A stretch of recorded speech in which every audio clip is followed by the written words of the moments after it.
Hi everyone, can you hear me at the back okay? Yeah, brilliant, thank you. So good afternoon. I'd like to start by thanking the organisers for inviting me to return to give a second presentation at this Stampex, as well as to you, the audience, for being here on a Friday afternoon. Originally, today's presentation was going to be a focus on Black postal history. Yet in remembrance of our late beloved sovereign, Her Majesty Queen Elizabeth II, we'll focus on Elizabethan Philately instead. This change was occasioned on several grounds on my part. Yes, I'm an ardent royalist and admirer of the late Queen. And yes, I previously worked for the royal household in an incredibly junior and temporary capacity. She was also a supporter of Philately through her life, visiting security printing institutions and an avid patron of the Royal Philatelic Society, London. However, my primary reason for delivering today's talk is far more academic. I genuinely believe that the second Elizabethan era is as significant to Philately as the Victorian one. This statement will raise eyebrows, but think about it. Stamp manufacturing processes during her reign transitioned from recessed to lithography and photography or printing processes. There was also a rapid increase in the rise of commemorative issues, in addition to various new types of philatelic products and publications like the Post Office Bulletin and so on. Now, Elizabethan, British and Commonwealth stamps also chronicle momentous historical and cultural events. Geopolitically, the collapse of empire, growth of post-colonial nation states and the evolution of our Commonwealth. Technologically, developments in telecommunications and the internet, to name a few. Regardless of kind of individual opinions on these trends, their significance is undeniable. So the following stamps highlight these points, which demonstrate kind of how every aspect of Elizabeth's life and reign were represented. We have here at the top Elizabeth II as a child, daughter and sister and princess. The Canada 1939 Royal Visit issue stamp here depicts the young Princess Elizabeth with her sister Princess Margaret Rose. Meanwhile, moving on to New Zealand's 1946 peace stamps, it shows Elizabeth with her immediate family, George VI, Queen Elizabeth and Princess Margaret. Great Britain's 1953 coronation stamp carries one of Dorothy Wilding's kind of official portraits, and as such marks Elizabeth's transition from princess to a monarch and head of state. As head of state, this Ethiopian 1965 airmail stamp commemorates her state visit, depicting her alongside the Ethiopian Emperor Haile Selassie. Again, sticking to this theme, this kind of Liberia 1977 stamp released during Elizabeth II's Silver Jubilee year depicts the Queen alongside her husband, the Duke of Edinburgh, with President Willip Tolbert and his wife. Again, the New Zealand 1965 11th Commonwealth Parliamentary Conference stamp highlights her role as head of the Commonwealth, whilst the Barbados stamp for 1977 Silver Jubilee depicts Elizabeth II knighting the Bajan cricketer Sir Andrew Garfield St Albans Sobers in 1975. No philatelic discussion on Elizabethan stamps would be complete without reference to Arnold Machin's iconic portrait of Elizabeth II, depicted on this Scottish regional stamp issued in 1975 alongside the Scottish Lion Rampant. While the Samoa 1986 Golden Wedding Anniversary pair of stamps commemorates Elizabeth II's two lifelong loves. Corgis, children, all are included, and as a totality, they're a testament to Elizabeth's lifetime of service. Issued in their millions worldwide, postage stamps played a vital role in Elizabeth II becoming a global icon of modernity, much loved and respected worldwide. Consequently, public interest has really grown in what will happen to stamps and banknotes on Queen Elizabeth's death. These articles published by the Metro and ITV News comprise a tip of the proverbial iceberg. And just today, they've announced the release of the new 50p piece with showing the King's new portrait. Just let me fix this second, sorry. So the philatelically kind of initiated amongst us are already well aware that every stamp tells a story. For example, Cecil Beaton took one of the most iconic coronation photographs depicting the Queen enthroned at Westminster Abbey. In fact, his archive at the Victoria and Albert Museum in London reveals it was actually taken at Buckingham Palace.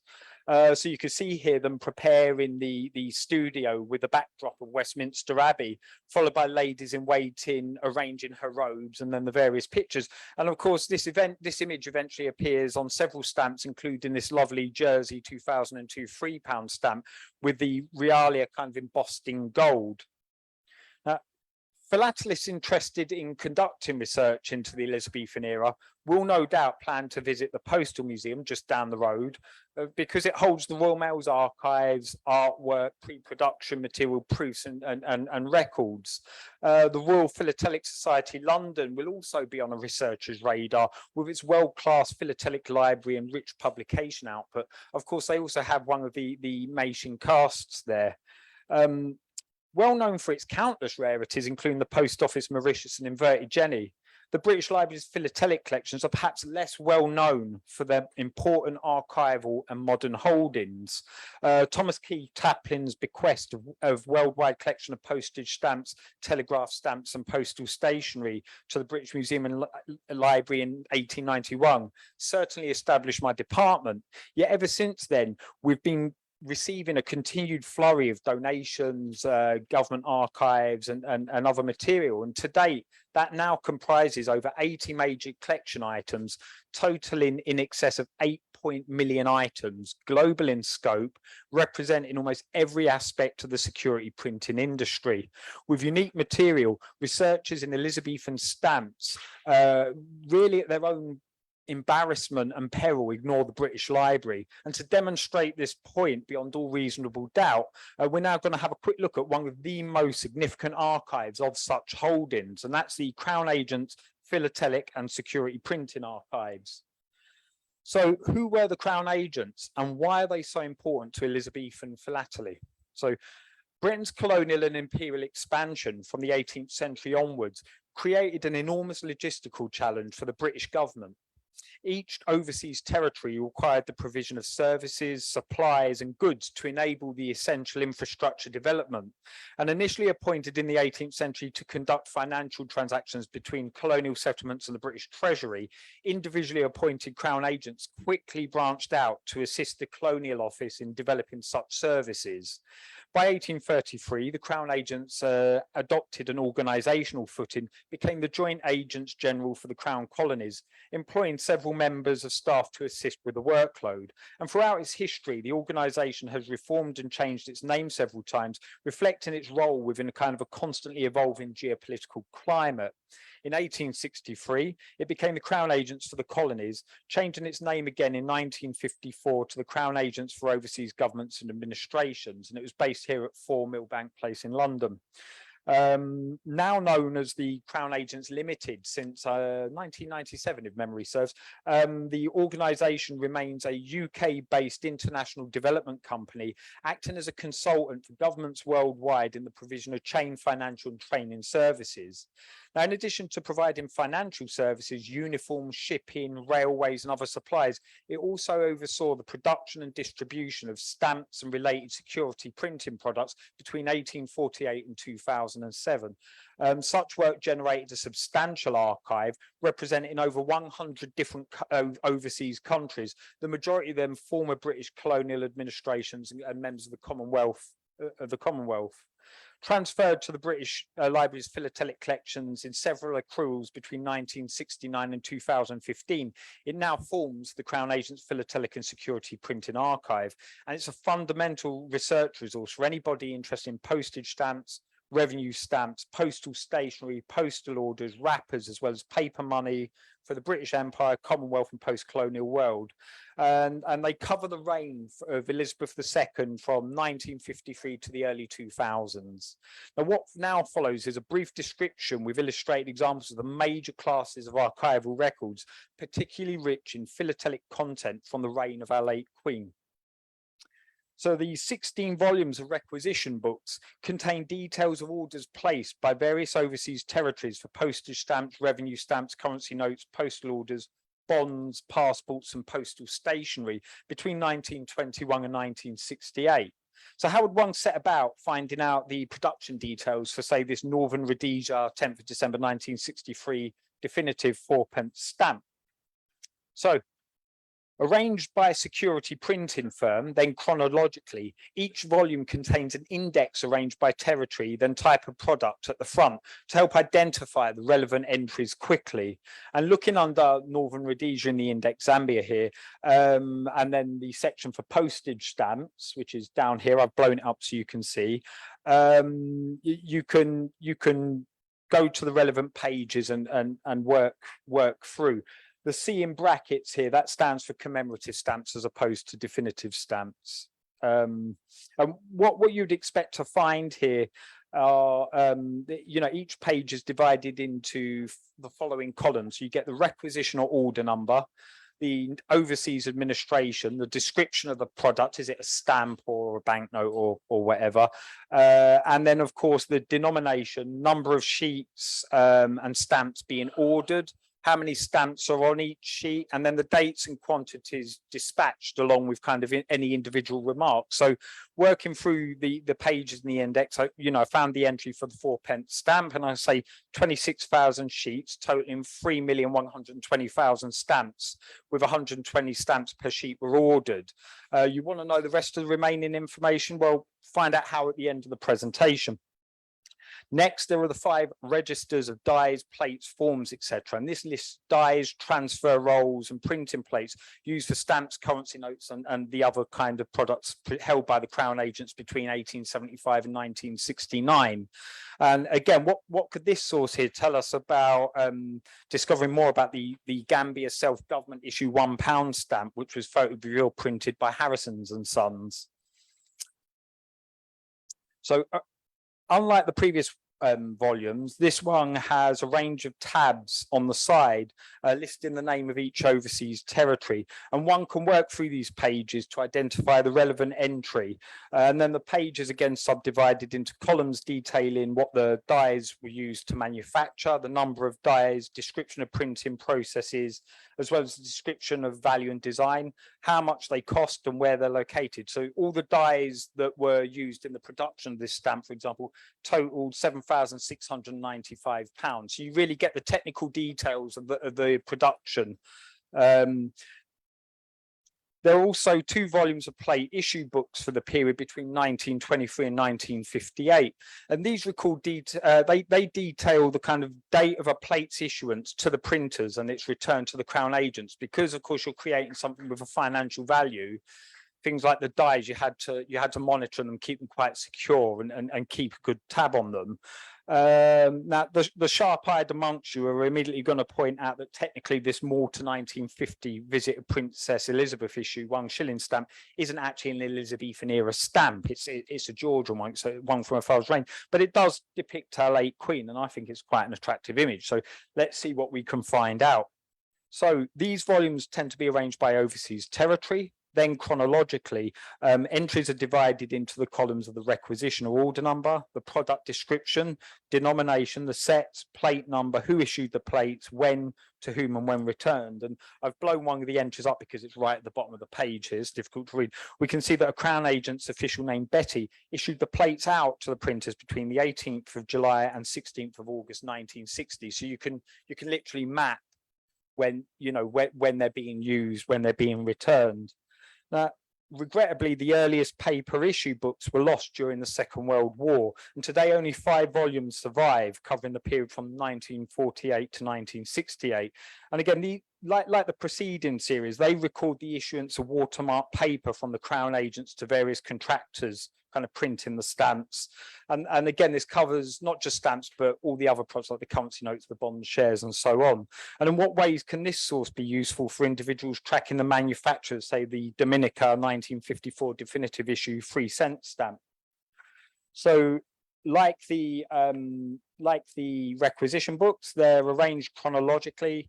Each volume contains an index at the front arranged by overseas territory, and then the requisition number and page number, which I've blown up here.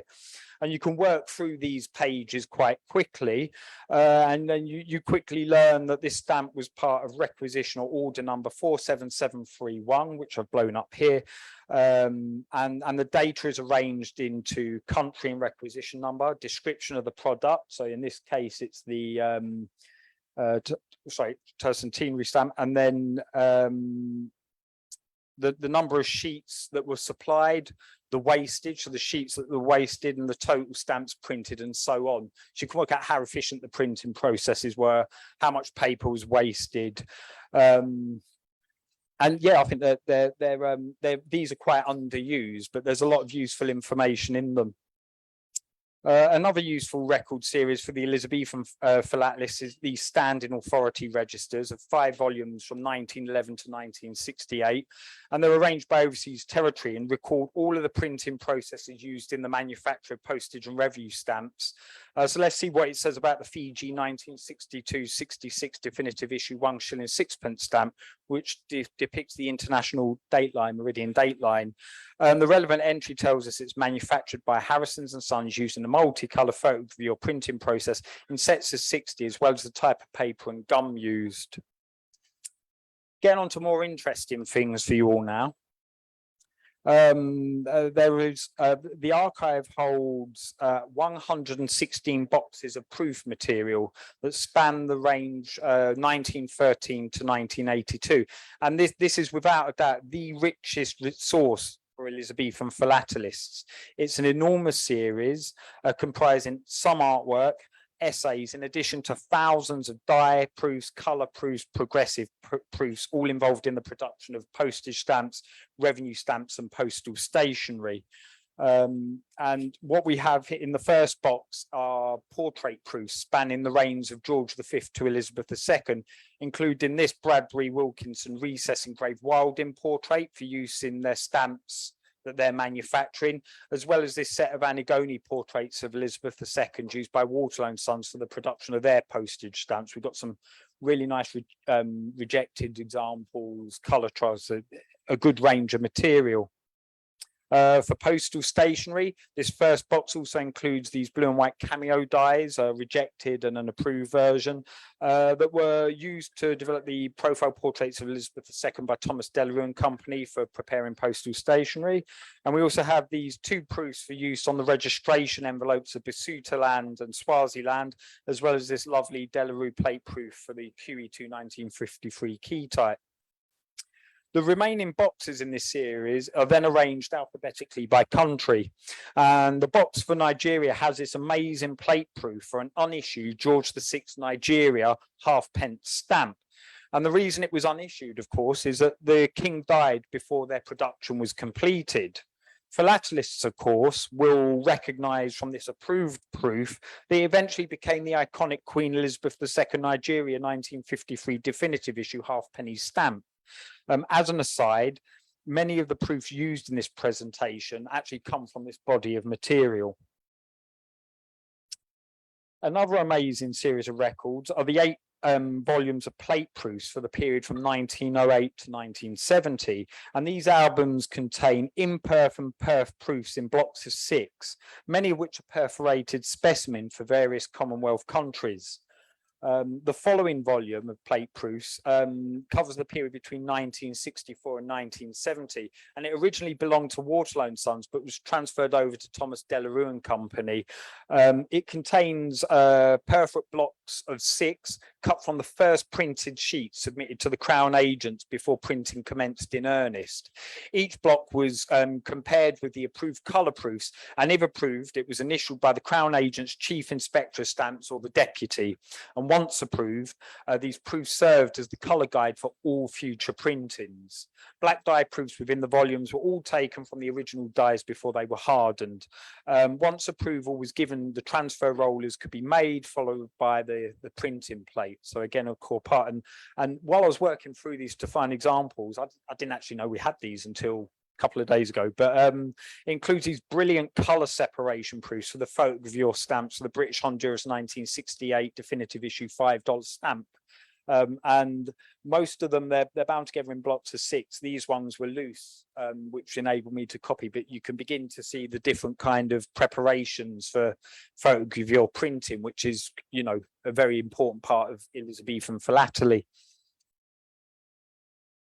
There are 8 volumes of stamp duty albums covering the period of about 1860-ish to about 1970, and they contain examples of issued postage, revenue and postage due stamps for various overseas territories, gummed onto the pages with annotated marginalia and their requisition numbers. They're arranged alphabetically by country, then roughly chronologically, and the following volume covers the period from Elizabeth II's coronation onwards. And the following page here, within this volume, displays stamps issued for Basutoland and Lesotho in Africa from the 2nd of June 1953 with the colonial coronation issue to the Lesotho 1966 independence issue. And like I say, it's a fairly typical example of what one would expect to encounter. Altogether, this small selection of stamps provides a real overview of the kind of significant geopolitical changes occurring in Africa during the early years of Elizabeth II's reign. Sticking with the theme of the colonial coronation issue, the archives also contain 68 files of Crown agents' correspondence covering the period from the late 19th century to around 1984. Now, in truth, these records were heavily weeded before their official transfer to the British Library's philatelic collections. Consequently, few survive, but those which do can shed some really interesting insights into the organisation's operations relating to stamp and currency note production, security printing, philatelic inquiries, publicity and sales. And it includes several files relating to the 1953 colonial coronation omnibus issue. And within this file is an amazing memorandum shown immediately here next to the British Library logo, summarising a meeting between Colonial Office and Crown Agents officials who were devising the strategy of the best way to introduce stamps efficiently throughout the Commonwealth and Empire on the death of the monarch. And it also includes this lovely letterheaded paper here from Bradley Wilkinson, which submitted the original design that became, you know, the design that became the issued stamp.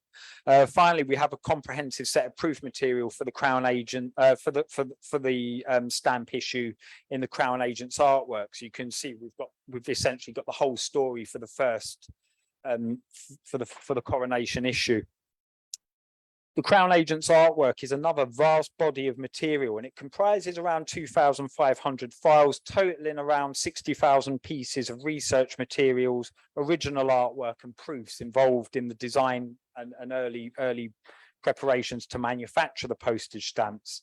There's a small body of material there from the 1940s, but the majority of it covers the period from the 1960s to around the turn of the millennium. So the bulk of it's Elizabethan.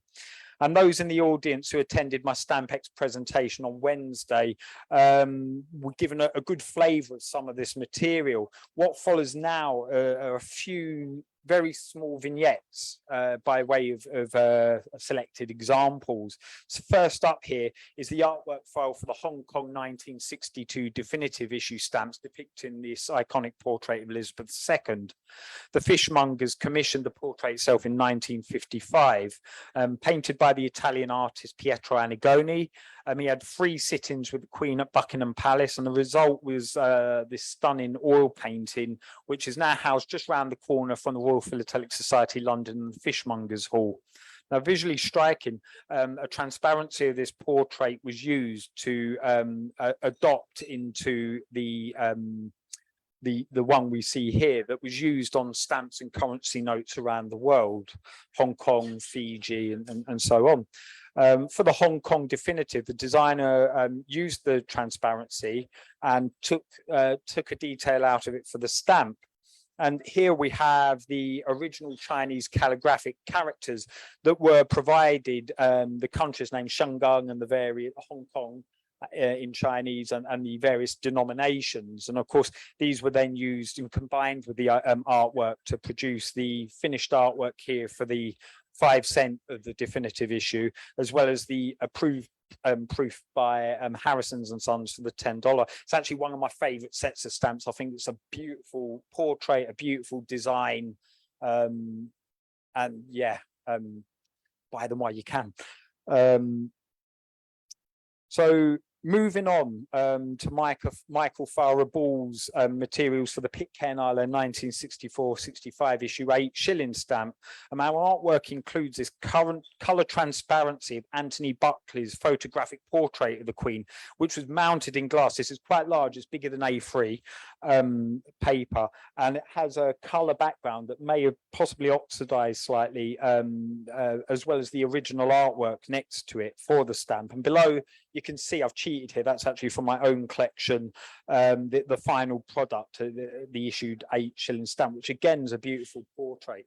It's quite interesting here because most people think of Elizabethan stamps, you know, they think, yeah, Elizabeth's just on British stamps.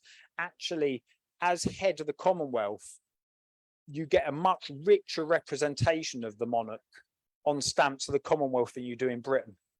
And I would argue that, you know, if you're looking at the Elizabethan era, Commonwealth stamps provide much more research, and you know they're great fun to work with.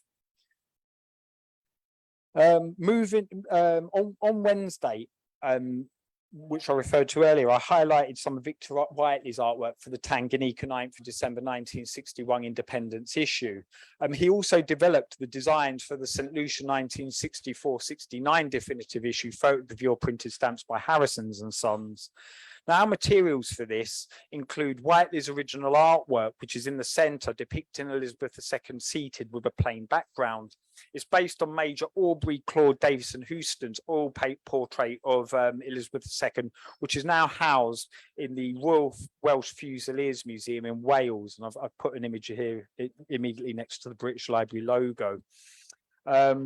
What Victor Whiteley's done here actually is he's taken a colour photograph of the artwork. You can't see it here because of the white border, and he's overpainted the painting to enhance the elements, to get a better stamp design.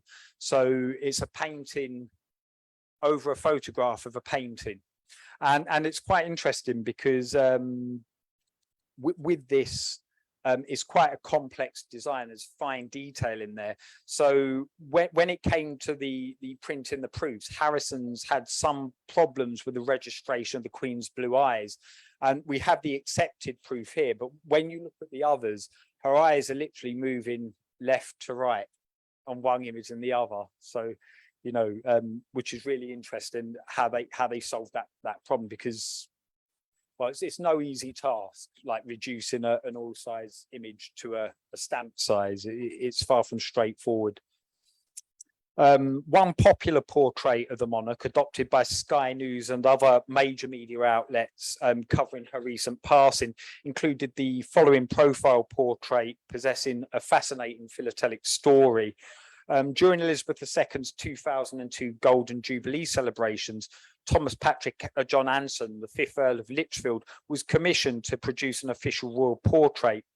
And what he did was he photographed the monarch and the Duke of Edinburgh separately, then digitally combined each picture to form this single image at the end. Now, during preparations to release postage stamps commemorating the 50th anniversary of the Queen's coronation on the 2nd of June 2003, the Crown agents decided to release an issue adopting Lichfield's image of Elizabeth II as the new royal portrait. So the in-house designers of CASP Studios used Lichfield's image to develop these enhanced black and white profile portraits of the Queen facing both left and right to see how they would look in reverse. Cameo portraits based on Lichfield's photograph were also likewise required for use on the future Commonwealth stamp issues, and it led to the creation of these silhouette essays of the royal portrait facing left and right at the bottom here. Now, using this reversed image, the designers developed 30 preliminary essays on a single sheet of A4 Hewlett-Packard printing paper with gold, blue, purple, green, pink and brown background colours, each one carrying a £5 denomination at the top left-hand corner, and the word country situated across the bottom of the design. And the royal portrait kind of varies as you move across the page from left to right, with each portrait becoming stronger and more detailed. And CASP Studios produced variant essays, including this one in blue and yellow, the British Antarctic Territory designs, incorporating kind of grayscale as well as colour versions of the royal portrait for comparative purposes.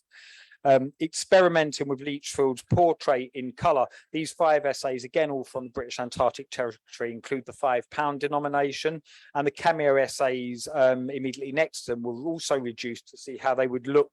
A right-facing cameo portrait was included in the top left hand corner of 2 blank horizontal stamps, one in black and the other in white upon a grey field. With the designs fully developed and approved, the task of manufacturing the stamps, of course, fell to BDT International Security Printing Firm Limited in Ireland, and using a lithographic printing technique, they produced kind of mini sheets for sets of 10 for 10 countries, including Ascension Island, Bermuda, British Antarctic Territory, British Indian Ocean Territory, Cayman Islands, Falkland Islands, St Helena, South Georgia and the South Sandwich Islands, and Tristan da Cunha. Now, in contrast, the mini sheets of the British Virgin Islands total 20 stamps. So we've got that story, and that's one of the more recent donations to the archive. Next up is postal stationery material, which comprises 12 boxes and 50 folders of embossed revenue stamps, tax wrappers, entertainment duty tickets, airmail envelopes, stamp booklets, as well as registered and prepaid postal stationery, manufactured between kind of the 1880s to 1970, and includes this essay for the Bahamas UPU 3p postcard approved in 1954, an 8-cent registration proof approved in 1969, and finally this proof for the 11-cent air letter sheet approved in 1971. And finally, the archives also include near complete runs of the organisation's various promotional publications, such as the Crown Agent Stamp Bulletin from 1920 to 1971, the Crown Agent Stamp Bureau Trade Circular from 1973 to 1981, and the Crown Agent's Gazette, amongst others. This presentation is not a comprehensive guide. Of course, it's omitting sections concerning non-philatelic materials like paper money and postal orders. And it's also ignoring philatelic material from earlier reigns, from Victoria right the way through to Elizabeth II. Nevertheless, what I'm hoping by now is that your appetite's slightly whetted and plans are working in motion in your mind to kind of come to the British Library and conduct research in the Crown Agent's kind of philatelic and security printing archives. And that begs the kind of obvious question, how do you do that? Actually, it's quite straightforward. It's free to do. So we're open to everyone who's interested in doing research. All you need is a valid British Library's reader's ticket. And we have the most secure reading room in the library. So you need to book an appointment with us on a first come, first served basis. And we're open Monday to Friday from 10 o'clock to, well, really 4 o'clock. At the moment, because of COVID, that has been reduced to half-day slots, but we are there to help and assist. And in addition, so this is our read, and this is me and my boss. Look how grey I've got in the last 9 years. Philately's not been kind, has it? But this is a sample of our reading room area and some of the work we've been doing with the Wherry collection of First World War postcards and some more of the Crown Agent's material there. We also have the largest permanent exhibition space situated on the upper ground floor of the British Library St Pancras building. It's a 10-case 1,000-frame exhibit housing about 80,000 collection items on display at any one time, including large portions of the Taplin collection, housing many other rarities. And I think I'm going to leave it there, and I just want to say thank you very much for bearing with me, and if anyone has any questions, please feel free to email me or ask now. Thank you.